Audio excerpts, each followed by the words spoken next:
Hi hello welcome to Shravana health tips. Asmara multi speciality health clinic doctor Padmavathi మేడంతో ఉన్నాము. Namaste madam. Namaste అండి.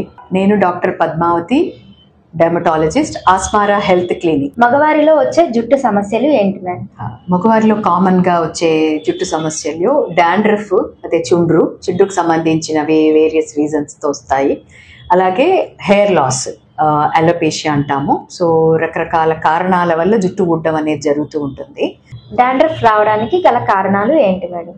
So dandruff అనేది బేసిక్గా ప్యూబర్టీ తర్వాత నుంచి, అంటే మెచ్యూర్డ్ అయిన ఆ ఏజ్ నుంచి కూడా ఆడవారిలో కానీ మగవారిలో కానీ డాండ్రఫ్ అనేది కనిపిస్తూ ఉంటుంది. సో ఇది బేసికలీ డాండ్రఫ్ అంటే మనకి పొట్టు స్కేల్స్ లాంటివి వస్తూ ఉంటాయి. అవి బేసిక్గా డెడ్ స్కిన్ అంటాం దాన్ని.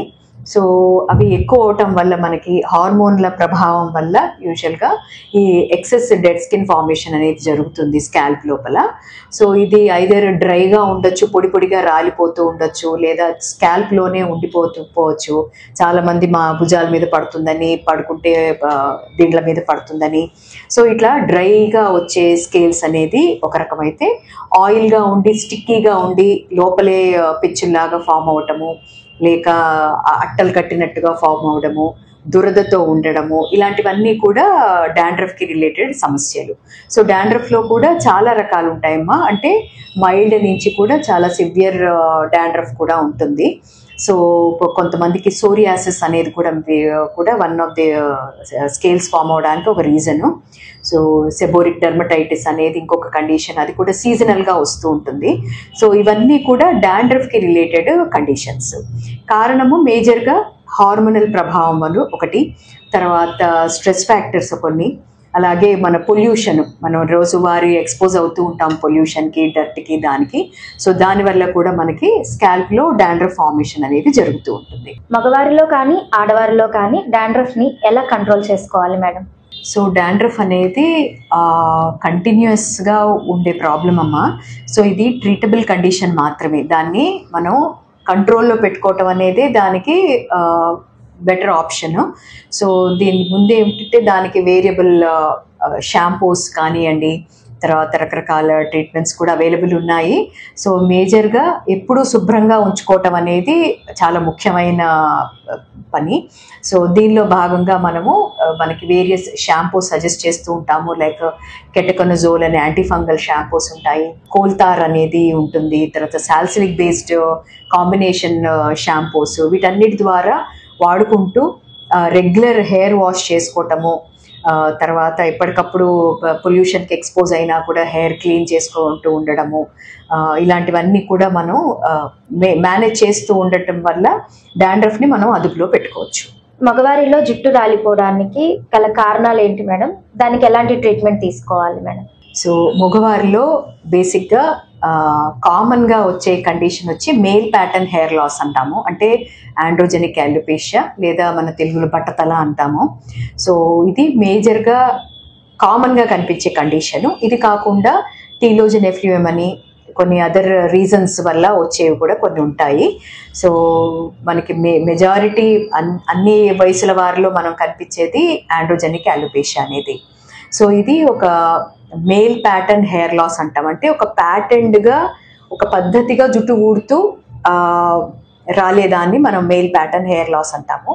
సో ఇది బేసికలీ హార్మోనల్ జెనెటిక్గా వచ్చేది, తర్వాత అంటే వంశపారంపర్యంగా వచ్చే ప్రాబ్లం ఇది. సో దీంతో పాటు హార్మోన్ల ప్రభావం వల్ల కూడా ఉంటుంది. బేసికలీ మెయిల్ హార్మోన్స్, ఆండ్రోజన్స్ అంటాము, టెస్టోస్టెరాన్ అనే ఒక హార్మోన్ ప్రభావం వల్ల లోకల్గా, అంటే మనకి స్కాల్ప్ మీద జుట్టులో ఈ హార్మోన్ అనేది వేరే హార్మోన్ కింద కన్వర్ట్ అవుతుంది డిహెచ్టి అనే ఎంజైమ్ ద్వారా. సో ఇది ఏం చేస్తుంది అని అంటే వెంట్రుకల్ని పల్చపడేటట్టు చేసి చివరికి అక్కడ వెంట్రుకనే లేకుండా చేసేది ప్రాసెస్. ఇదంతా కూడా మేల్ ప్యాటర్న్ హెయిర్ లాస్లో జరిగే process. So basically genetic as well as హార్మోన్ల ఎఫెక్ట్ వల్ల మనకి జుట్టు రాలటం అనేది జరుగుతుంది. మగవారిలో జుట్టు రాలే సమస్య ఏ వయసు నుంచి స్టార్ట్ అవుతుంది మేడం? సో ఈ మెయిల్ ప్యాటర్న్ హెయిర్ లాస్ అనేది చాలా చిన్న వయసు నుంచే జరుగుతుందమ్మా. 19, 20 ఆ వయసు, అది మనం అన్నోటిస్డ్ గానే చాలా మందికి ఈ హెయిర్ లాస్ అనేది జరుగుతుంది. సో దీనిలో ఏంటంటే డిఫరెంట్ స్టేజెస్ ఉంటాయి. సో 1 నుంచి 7 వరకు స్టేజెస్ లాగా మనం క్లాసిఫై చేస్తాము. సో 19, 20 ఏళ్ల లోపే చాలా మందికి అన్నోటిస్డ్గా ఇవి జరిగిపోతూ ఉంటాయి. సో ఫస్ట్ అండ్ ఫార్మోస్ట్ మనకి ఫ్రాంటల్ హెయిర్ లైన్ రిసీడ్ అవ్వడము, తర్వాత బైటెంపోరల్ ఇలా సైడ్న పలసపడ్డము, ఇవన్నీ కూడా తెలియకుండానే జరిగిపోతూ ఉంటుంది.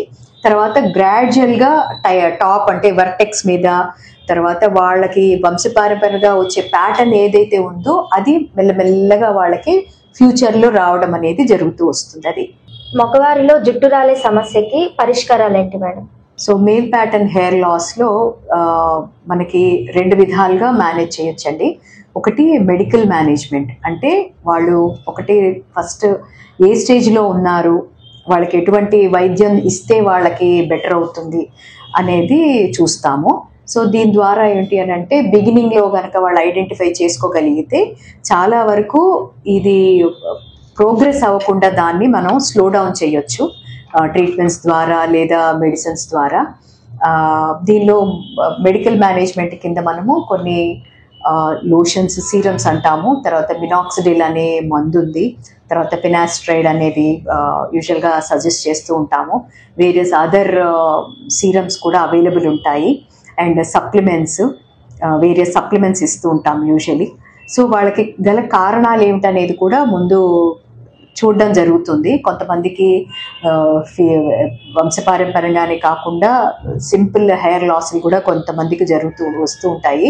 దాన్ని టీలోజన్ ఎఫ్యూఎం అంటూ ఉంటాము. లైక్ రీసెంట్ ఫీవర్స్ కానీ, ఏదైనా హార్మోనల్ ఇంబ్యాలెన్స్ వాళ్ళల్లో కూడా జరుగుతుందా, యూజువల్లీ ఎనీ మెడికేషన్స్ వాడడం కానీ, ఇలాంటి కారణాలు ఏమైనా ఉన్నాయా అనేది చూసుకున్న తర్వాత వాళ్ళు ఏ స్టేజ్లో ఉన్నారు అనే దాన్ని బేస్ చేసుకొని దాన్ని ట్రీట్మెంట్ జరగడం అనేది జరుగుతుంది.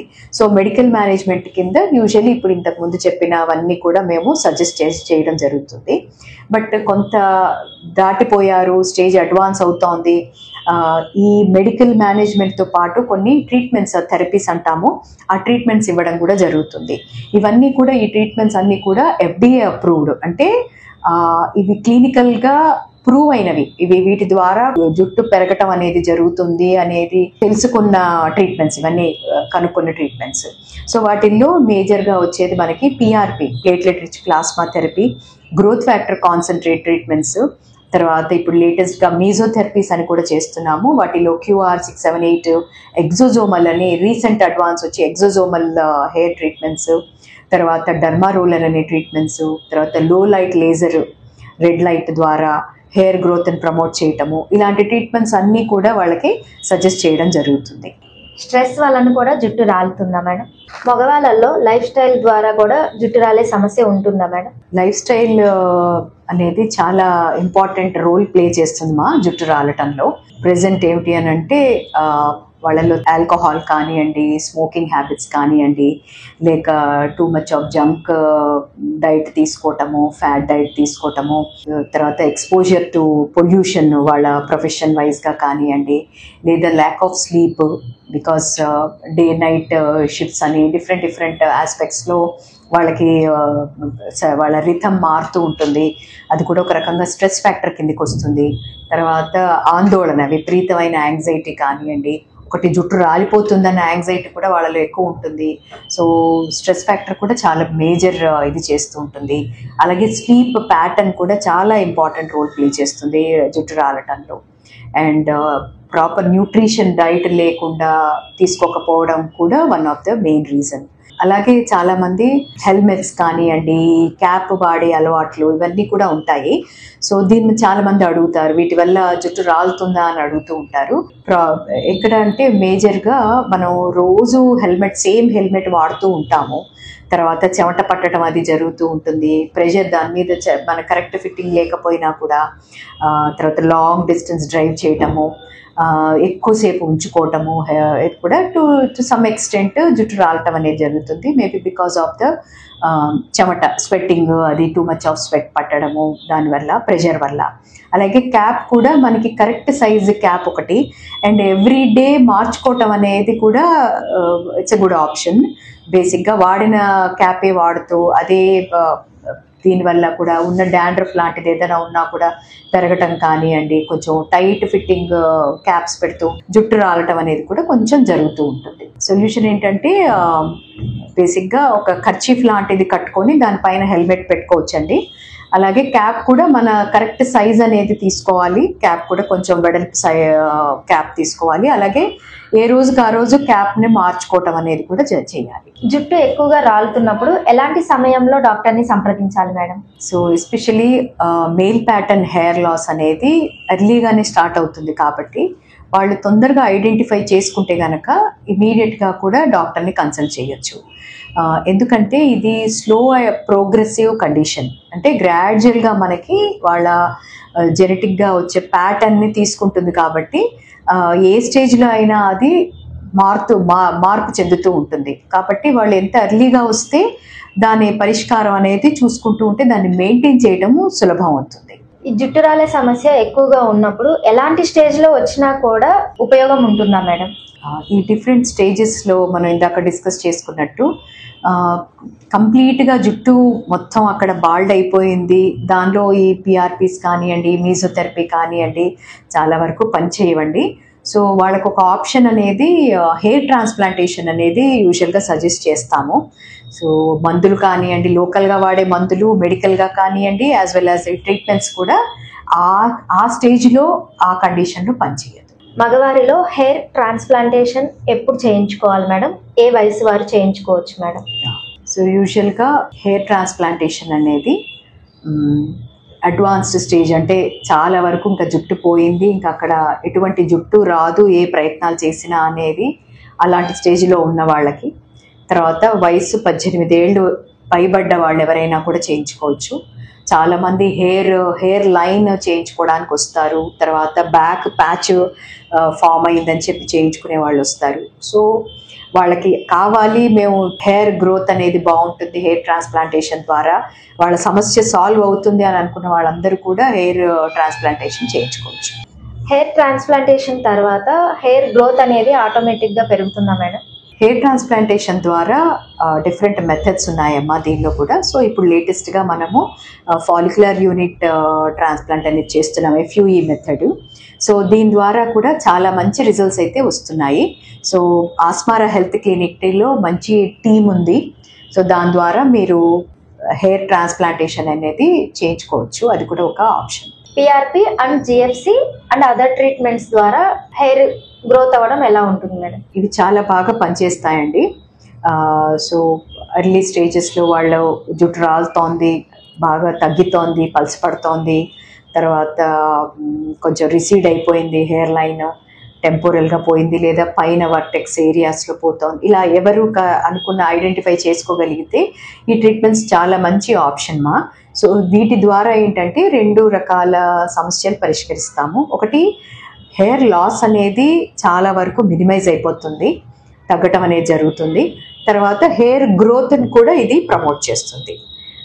మనకున్న అందుబాటులో ఉన్న ట్రీట్మెంట్స్లో FDA అప్రూవ్ ట్రీట్మెంట్స్లో PRP, GFC, తర్వాత మీజోథెరపీలు ఇవన్నీ కూడా గుడ్ ఆప్షన్స్. జుట్టు పెరగడం కోసం ఎలాంటి ఆహారం తీసుకోవాలి మేడం? డైట్ చాలా మేజర్ రీజన్ మా. సో దీనిలో కంపల్సరీ న్యూట్రిషియస్ ఫుడ్ అనేది చాలా అవసరము. సో ఒక హెయిర్ మంచిగా పెరగాలి అని అంటే ప్రోటీన్, మంచి సమపాళ్ళల్లో ఉండే ప్రోటీన్ కావాలి, అలాగే విటమిన్స్, మినరల్స్, ఎవ్రీథింగ్ మనం తినే ప్రతి ఆహారం ఎలా న్యూట్రిషియస్గా ఉందా లేదా అనేది చాలా ఇంపార్టెంట్. సో వీటి ద్వారా, ఎందుకంటే ఇప్పుడు వేరియస్ డెఫిషియన్సీస్ అనేది కనిపిస్తున్నాయి మనకి, ఇప్పుడున్న యంగ్స్టర్స్లో కానివ్వండి, ఎల్డర్లీ కానివ్వండి, వైటమిన్స్, కొన్ని మినరల్స్ ఇవన్నీ కూడా చాలా వరకు డెఫిషియన్సీస్ లాగా మనకి ఉంటున్నాయి. సో ఇవన్నీ కూడా కరెక్షన్స్ అవ్వాలి అని అంటే డైట్ చాలా మేజర్ రోల్ ప్లే చేస్తుంది. పౌష్టికాహారము, న్యూట్రిషియస్ ఫుడ్, బ్యాలెన్స్డ్ డైట్ అనేది చాలా ఇంపార్టెంట్. హెయిర్ ఫాల్కి ఆయిల్ మసాజెస్ అనేవి ఎంతవరకు ఉపయోగపడతాయి మేడం? సో ఒకటి మనం అర్థం చేసుకోవాల్సింది, నూనెల వల్ల అంటే ఆయిల్స్ వల్ల కానీ జుట్టు ఊడడం కానీ జుట్టు పెరగడం కానీ అనేది జరగదు. సో ఆయిల్ అనేది ఒక మసాజ్కి ఒక మీడియా లాంటిది. సో ఆయిల్ మసాజ్ చేసుకోవడం వల్ల హెయిర్ మాయిశ్చర్ అనేది పెరుగుతుంది ఒకటి. తర్వాత మంచి మసాజ్ చేసుకోవడం వల్ల రక్త ప్రసరణ కూడా పెరగడం వల్ల మనకి న్యూట్రిషన్ కుదుళ్ళకి హెయిర్ రూట్స్కి మంచి ఆహారం, బలవత్కరమైన ఆహారం చేరుతుంది అనే ఒక దీని కింద మనం ఆయిల్ మసాజ్ అనేది చేసుకోవచ్చు. సో ఫ్రీక్వెంట్ డాండ్రఫ్ ప్రాబ్లం లేని వాళ్ళందరూ కూడా వారానికి ఒక 2-3 సార్లు కూడా ఆయిల్ మసాజ్ అనేది చేసుకోవచ్చు. ఆయిల్ కూడా వాళ్ళకి సూట్ అయిన ఆయిల్స్, యూజువల్గా మనం కొబ్బరి నూనె ఒకటి, ఆల్మండ్ ఆయిల్, ఇట్లా ఈ మధ్య రీసెంట్గా రోజ్మేరీ ఆయిల్, ఇలాంటివి ఎవరికి సూట్ అయిన ఆయిల్స్ వాళ్ళు వాడుకోవచ్చు. డాండ్రఫ్కి, హెయిర్ ఫాల్కి షాంపూయింగ్ ఎలా చేసుకోవాలి మేడం? ఎలాంటి షాంపూలు వాడవచ్చు మేడం? డాండ్రఫ్కి వేరియస్ ఇందాక చెప్పుకున్నట్టుగా వేరియస్ మెడికేటెడ్ షాంపూస్ ఉంటాయి. అలాగే మనకి pH బ్యాలెన్స్డ్ షాంపూస్ అనేవి కూడా అందుబాటులో ఉన్నాయి. సో అవి మన స్కాల్ప్ని pHని మెయింటైన్ చేస్తూనే మనకి డాండ్రఫ్ని కూడా తగ్గిస్తూ ఉంటుంది. సో డాండ్రఫ్ సివియారిటీని బట్టి, వాళ్ళ అలవాట్లని బట్టి మనం షాంపూయింగ్ అనేది చేసుకోవచ్చు.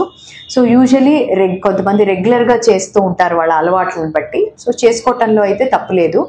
అలాగే ఒక పద్ధతిగా వెళ్ళాలి అని అనుకుంటే కనుక ఎవ్రీ ఆల్టర్నేట్ డే, లేదా ఎక్సెస్ పొల్యూషన్కి ఎక్స్పోజ్ అయ్యాము అనుకున్న తర్వాత కూడా హెయిర్ క్లీనింగ్ అనేది చేసుకోవచ్చు. సో ఎవ్రీ ఆల్టర్నేట్ డే లేదా ఎవ్రీ 3వ రోజు వాళ్ళ డాండ్రఫ్ సివియారిటీని బట్టి షాంపూయింగ్ అనేది చేసుకోవాలి. అలాగే హెయిర్ లాస్లో రెగ్యులర్ వాళ్ళకు కూడా వేరియస్, ఇప్పుడు లేటెస్ట్గా మనకు అందుబాటులో ఉండే కేఫిన్, ఆర్జినిన్, తర్వాత సోపాల్మెట్, బయోటిన్, ఇలాంటివి కొన్ని షాంపూస్లో ఉన్న ఈ ఇంగ్రీడియంట్స్ ఉన్న షాంపూస్ని కూడా మనం ప్రిఫర్ చేయొచ్చు. అలాగే pH బ్యాలెన్స్డ్ షాంపూస్ కూడా, అంటే తేమను పెంచుతూ వాటి pHని మరీ పెంచకుండా, అసిడిక్ కానీ ఆల్కలైనిటీని పెంచకుండా బ్యాలెన్స్ చేసే షాంపూస్, కొన్ని పారాబెన్ ఫ్రీ, సల్ఫేట్ ఫ్రీ అని కూడా కొన్ని అందుబాటులో ఉన్నాయి.